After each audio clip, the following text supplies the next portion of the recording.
अलबेले किस्सों की दास्तां के सिलसिले शुरू हुए, बनके कहानियां कहानियां।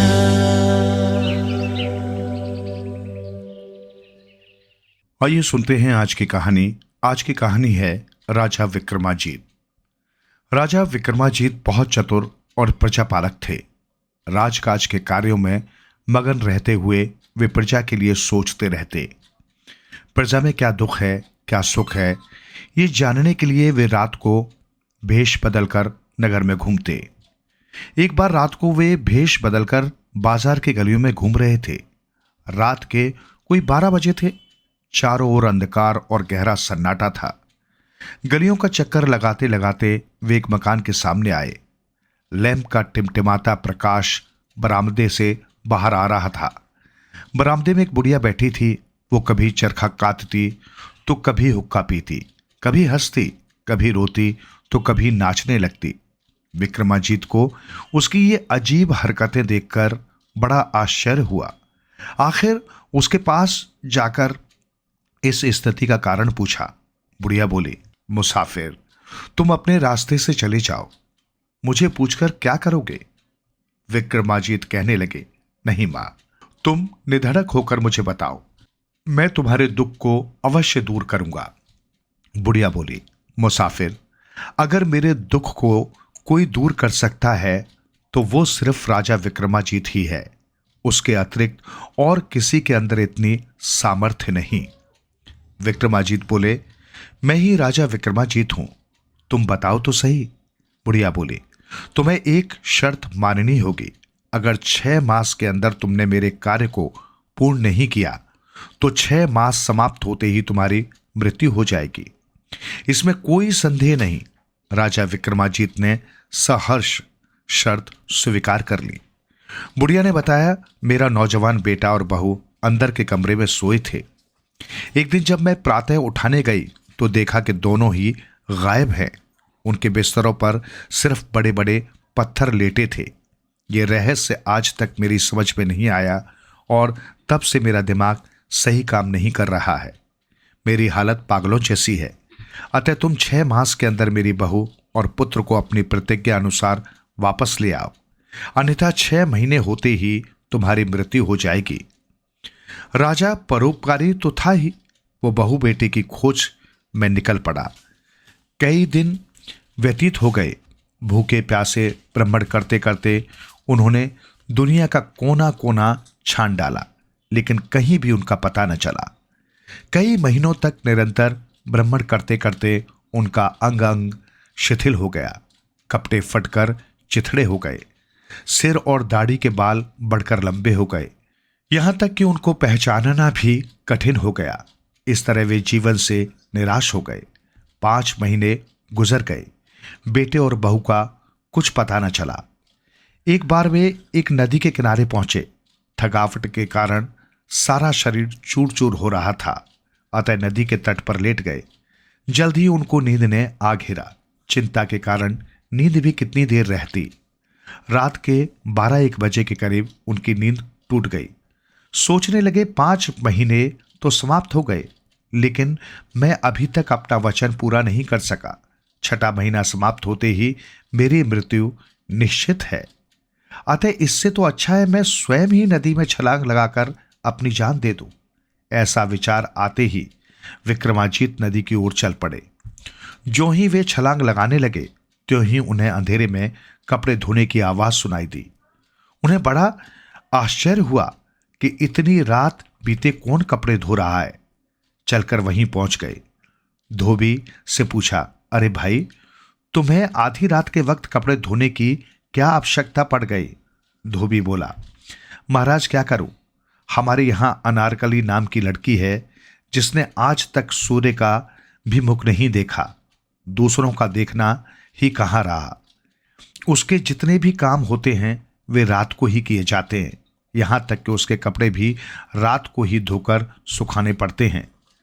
राजा को यह सुनकर और भी हैरानी हुई। वापस आकर अपने स्थान पर लेट गए और बड़ी देर तक सोचते रहे, लेकिन ये गुत्थी सुलझी नहीं। वे सोचने लगे, एक तो मैं वैसे ही दुखी हूं, फिर इस झंझट में पड़ने से क्या लाभ। अतः अब मुझे डूबकर ही छुटकारा ले लेना चाहिए। वो फिर चल पड़े। जैसे ही वो डूबने के लिए तैयार हुए, उनके नाक में धूप की मीठी मीठी सुगंध आई और साथ ही निकट से शंख ध्वनि भी सुनाई दी। विक्रमाजीत सोचने लगे, 2 दफा रुकावट पड़ गई, इसका मतलब यह हुआ कि अभी मेरी मृत्यु ही नहीं, प्रातः होने जा रही है। शायद कोई साधु महात्मा भगवान की पूजा कर रहा है, चलो उन्हीं के दर्शन करूं। वे महात्मा जी की कुटिया में पहुंच गए, महात्मा जी के चरणों में प्रणाम किया और एक तरफ बैठ गए। महात्मा जी उन्हें देखकर बोले, पथिक, लगता है तुम इस समय बहुत दुखी हो, लेकिन तुम्हारे मुखमंडल के तेज से ऐसा आभास हो रहा है कि तुम किसी उच्च वंश से संबंध रखते हो। विक्रमाजीत बोले, महात्मन, मैं राजा विक्रमाजीत हूं। संकट में होने के कारण नदी में डूबकर मरना चाहता था। इतने में शंख ध्वनि सुनाई दी, अतः मरने से पहले आपके दर्शनों के लिए आ गया। महात्मा बोले, धन्य हो राजा विक्रमाजीत, आज तक तो आपका नाम ही सुना था, लेकिन आज तो आप यहां स्वयं ही पधारे हैं। कहिए, मैं आपकी क्या सेवा करूं। विक्रमाजीत ने बुढ़िया के बहू बेटे और साथ ही धोबी की लड़की की बात कह दी। महात्मा जी थोड़ी देर सोचने के बाद बोले, तुम पहला काम ये करो कि किसी तरह से धोबी की लड़की के साथ शादी कर लो, फिर 2-4 दिन वहां ठहरकर और हालचाल देख मेरे पास आ जाना, तब मैं तुम्हें सारी बातें बताऊंगा। दूसरे दिन विक्रमाजीत सज धज कर धोबी के घर गए और उसकी लड़की से शादी करने की इच्छा प्रकट की। धोबी उसे सुंदर व्यक्ति को देखकर बहुत प्रसन्न हुआ और उसी दिन विक्रमाजीत से अपनी लड़की की शादी कर दी। विक्रमाजीत अब वहीं रहने लगे, लेकिन धोबी की लड़की ने न तो उन्हें अपना मुंह ही दिखाया और न ही कोई बात कही। जो भी बात होती वो नौकरानी के माध्यम से होती। उसके कार्य रात को ही होते और दिन को सोई रहती। कुछ दिन वहां रहने के पश्चात विक्रमाजीत फिर महात्मा जी के पास गए। महात्मा जी से सारा वृत्तांत कहा। महात्मा जी बोले, अब अपना काम बना ही समझिए। वास्तव में धोबी की लड़की अनारकली इंद्र राजा की परी है। वो रात को जाकर इंद्र राजा की सभा में नृत्य करती है। बुढ़िया की बहू और बेटा भी वहीं रसोई का काम करते हैं। मैं तुम्हें दिन के लिए 3 गोलियां दूंगा, एक एक गोली प्रतिदिन रात को मुंह में डाल लेना। उनके प्रभाव से रात को तुम्हें कोई भी नहीं देख सकेगा। बस फिर रात को उसी के पीछे पीछे चले जाया करना। वहां अपने उद्देश्य में सफलता प्राप्त करना तुम्हारे ऊपर निर्भर करता है। महात्मा जी ने 3 गोलियां विक्रमाजीत को दी। विक्रमाजीत उन्हें लेकर धोबी के घर वापस आ गया। रात को विक्रमाजीत बहाना बनाकर शीघ्र ही सो गया। थोड़ी देर बाद गोली को मुंह में रखा और दरवाजा बंद करके बाहर निकल गए। उधर अनारकली भी इंद्र राजा की सभा में जाने के लिए तैयार हो रही थी। राजा विक्रमाजीत ने चुपके से उसके नहाने के पानी में ठंडा पानी मिला दिया।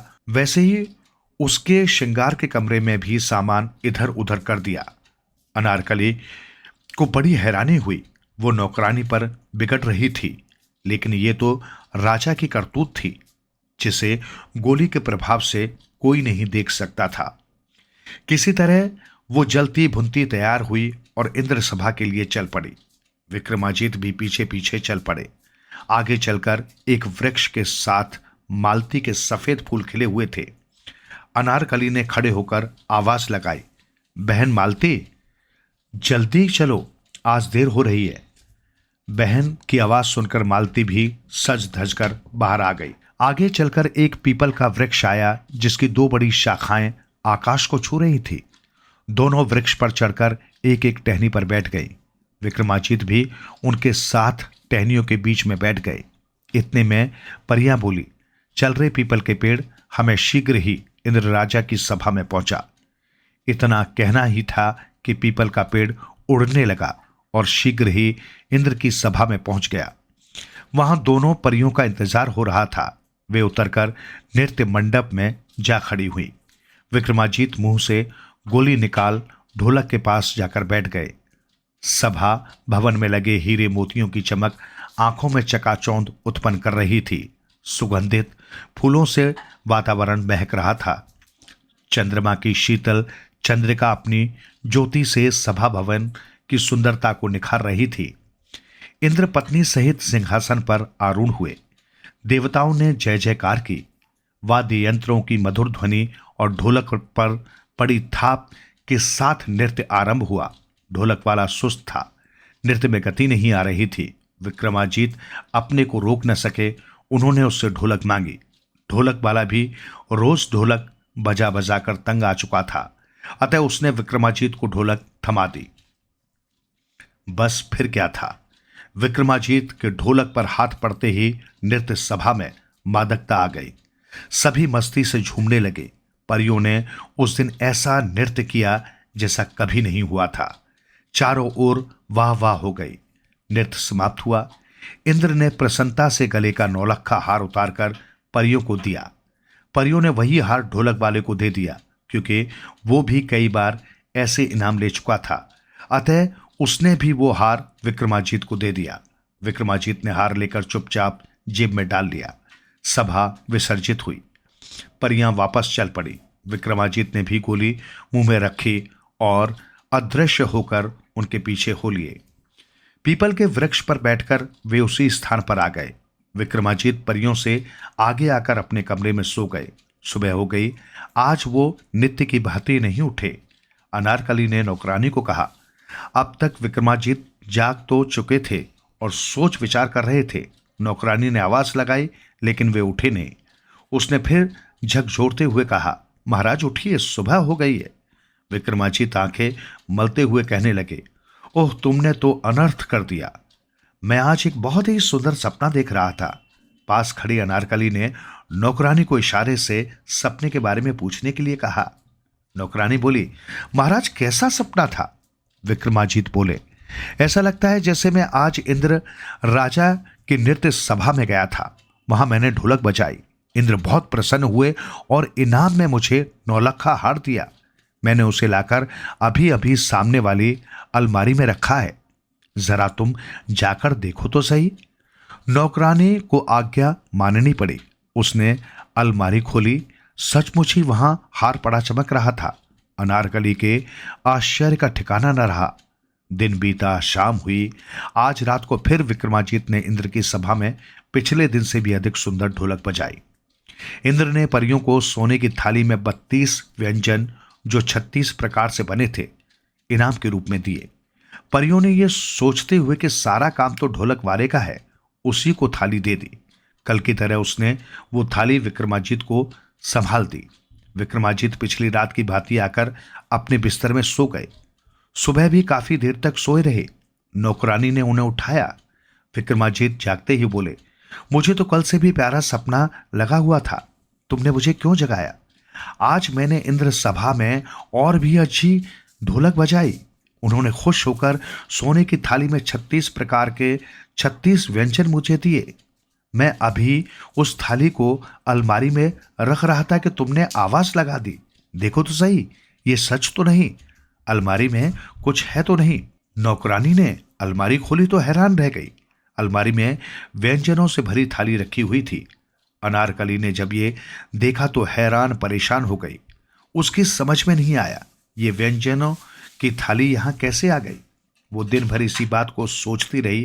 अंत में उसने राजा से पूछ ही लिया कि मेरी समझ में तो कुछ नहीं आ रहा, ये सब हुआ कैसे? अब राजा विक्रमाजीत ने सारी बात बता दी। अनारकली ये जानकर बहुत खुश हुई कि ये तो राजा विक्रमाजीत है। अनारकली ने राजा से अनुरोध किया कि आज इंद्र सभा में फिर चले और ढोलक बजाए। जब इंद्र प्रसन्न हो जाए तो उनसे 2 वचन मांगना। एक वचन के बदले मुझे और दूसरे के बदले बुढ़िया के बहू बेटे को मांग लेना। राजा विक्रमाजीत रात को फिर उसी तरह इंद्र सभा में जा पहुंचे। उन्होंने वहां अद्भुत ढोलक बजाई। परियां ऐसा नाची कि इंद्र सभा वाह वाह कर उठी। इंद्र बहुत ही मस्त हो गए। जब नृत्य समाप्त हुआ तो इंद्र ने परियों से कहा, मांगो जो मांगती हो। परियों ने कहा, जो आपने देना हो वो इस ढोलक वाले को ही दे दे। ये सब इसी की वजह से हो पाया है। ढोलक वाले ने भी कहा, महाराज ढोलक तो आजकल ये बजा रहा है, इसे ही इनाम दे। विक्रमाजीत ने राजा इंद्र से वचन ले लिया। वचन लेने के बाद एक में अनारकली और दूसरे में उस बुढ़िया के बहू बेटे को मांग लिया। राजा इंद्र को अपने वचन पूरे करने पड़े। राजा विक्रमाजीत निश्चित अवधि के भीतर ही अनारकली सहित बुढ़िया के बहू बेटे ले आए।